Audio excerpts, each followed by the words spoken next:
बहुत समय पहले की बात है। एक ऋषि थे मृकंडु। वे और उनकी पत्नी संतान सुख से वंचित थे। उन्होंने वर्षों तक कठोर तपस्या की और अंत में प्रसन्न हुए स्वयं शिवा। शिवजी ने उन्हें वरदान दिया, तुम्हें एक पुत्र मिलेगा, लेकिन उसके सामने दो विकल्प हैं। या तो वह बहुत बुद्धिमान होगा पर उसकी आयु केवल 16 वर्ष होगी, या साधारण बुद्धि वाला होगा लेकिन लंबी आयु पाएगा।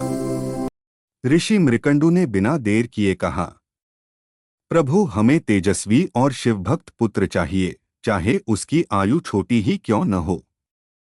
कुछ समय बाद उनके घर जन्म हुआ एक दिव्य बालक का। मार्कंडे। बचपन से ही मार्कंडे अत्यंत तेजस्वी और भक्तिमय थे। उनका हर पल ओम नमः शिवाय के जाप में बीतता था। जैसे जैसे उनका 16वां वर्ष पास आने लगा, माता पिता के हृदय में भय बढ़ने लगा।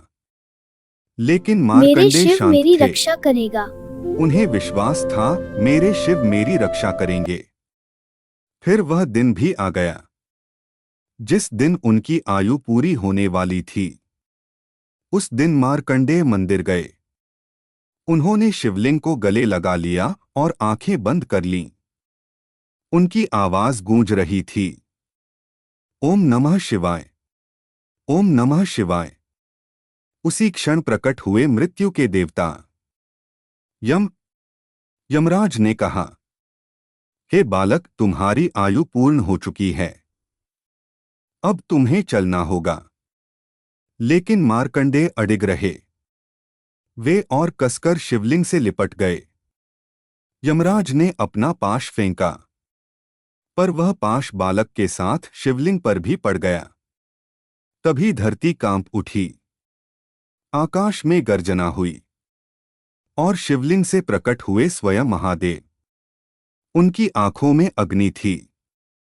उन्होंने क्रोध में कहा, मेरे भक्त को छूने का साहस कैसे किया।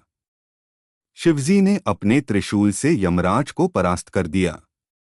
कुछ क्षणों के लिए संसार में मृत्यु रुक गई। कोई भी प्राणी नहीं मर रहा था। देवताओं में हाहाकार मच गया। वे शिवजी के चरणों में आए और बोले, प्रभु, सृष्टि का संतुलन बिगड़ जाएगा, मृत्यु भी आवश्यक है।